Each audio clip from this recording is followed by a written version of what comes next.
విశాఖ జిల్లా మధురవాడలో యువకుడిని హత్య చేశాడు స్నేహితుడు. ఫోటోషూట్ కి తీసుకెళ్లి దారుణంగా చంపేశాడు.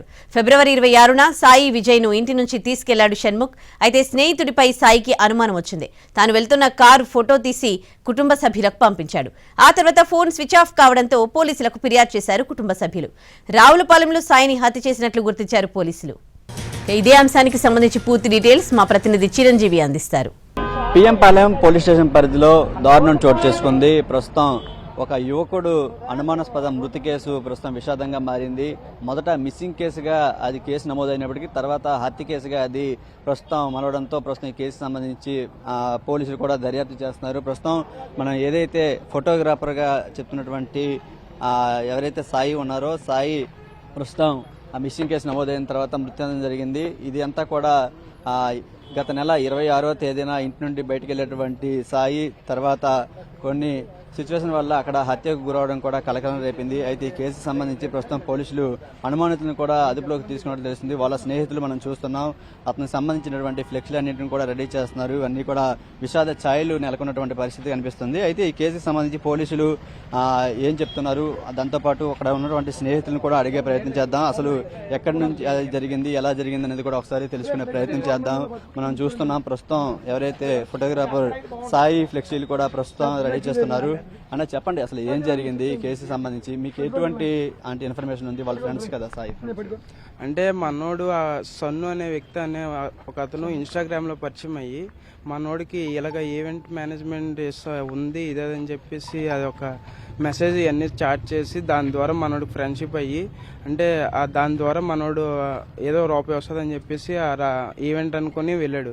వెళ్ళిన తర్వాత వాళ్ళు ఏదో ఆందోళన ఇచ్చేసి అయితే మనోడికి ముందుగా ఇంటిమేట్ అయ్యాయి. అంటే ఇండికేషన్లో తెలిసి వాళ్ళ మమ్మీకి అనేది ఆ ఫోటో అనేది పెట్టాడు అనమాట. కారు ఇండికేషన్గా నాకు ఆందోళనగా ఉంది, ఏమవుతుందో తెలియట్లేదు ఇక్కడ అలాంటి ఇది ఫోటో పెట్టాడు.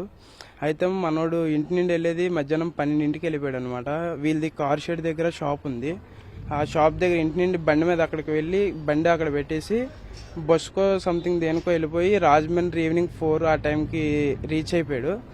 అయితేమో వాళ్ళకి వచ్చి 7కో ఎంతకో పికప్ చేసుకున్నారు వచ్చి కారులో. కేవలం ఆ కెమెరాల కోసం అని చెప్పి ఆ కెమెరాలు కూడా తను మనోడిని కిడ్నాప్ చేసి ఆ కెమెరాలన్నీ తీసుకొచ్చి వాళ్ళ ఇంట్లో పెట్టి లాక్ వేసాడు అనమాట. లాక్ వేసి ఆ రోజు ఉదయమే పరారైపోయాడు. పరారైపోయినప్పుడు ఏమైందంటే మన వాళ్ళు ఆల్రెడీ కేసు ఎఫ్ఐఆర్ ఫైల్ అయింది కదా, వీళ్ళు ఎంక్వైరీకి వెళ్తే వాళ్ళ ఇంట్లోనేమో ఒక రూమ్ లో పెట్టేసి తాళం వేసి స్కిప్ అయిపోయాడు మనోడు. ప్రస్తుతం ఈ ఘటనతో ప్రస్తుతం కుటుంబ సభ్యులంతా కూడా విషాదంలో చోటు చేసుకున్నటువంటి పరిస్థితి కనిపిస్తుంది.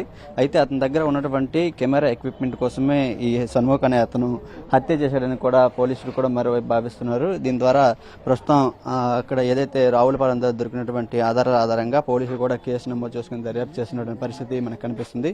ముఖ్యంగా చూసుకోవచ్చు ఇంటి వద్ద విషాద ఛాయలు నెలకొండ. ఎందుకంటే ఎప్పుడు కూడా వీళ్ళందరూ కూడా ఉండి మంచిగా ఉండేటువంటి సాయి ఈ విధంగా చనిపోయాడు. అది కూడా ఆన్లైన్లో ఫోటోగ్రఫీ చేస్తూ ఈ విధంగా ఉండేవాడు. అతనికి షణ్ముఖ్ అనే అతను పరిచయం అయిన తర్వాత అక్కడికి పిలిపించుకొని అతని దగ్గర ఉన్నటువంటి విలువైన ఒక 15 లక్షల రూపాయలు విలువ చేసే కెమెరా ఎక్విప్మెంట్ అందరిని కూడా తీసుకొని అతన్ని నిర్బంధించి కొట్టి చంపినట్లు కూడా మనకు తెలుస్తుంది. దీనికి సంబంధించి ప్రస్తుతం పోలీసులు కూడా కేసు నమోదు చేసుకుని దర్యాప్తు చేస్తున్నారు. ఏదేమైనప్పటికీ ఈ ఘటనకు సంబంధించి ప్రస్తుతం పిఎం పాలెం పోలీస్ స్టేషన్ పరిధిలో ఉన్నటువంటి బక్కయ్యపాలెంలో ఇక్కడ విషాద ఛాయలు అయితే నెలకొన్నాయి. దీని మీద ఎవరైతే నిందితుడు ఉన్నాడో అతని మీద కఠిన చర్యలు తీసుకోవాలని కుటుంబ సభ్యులు డిమాండ్ చేస్తున్నారు.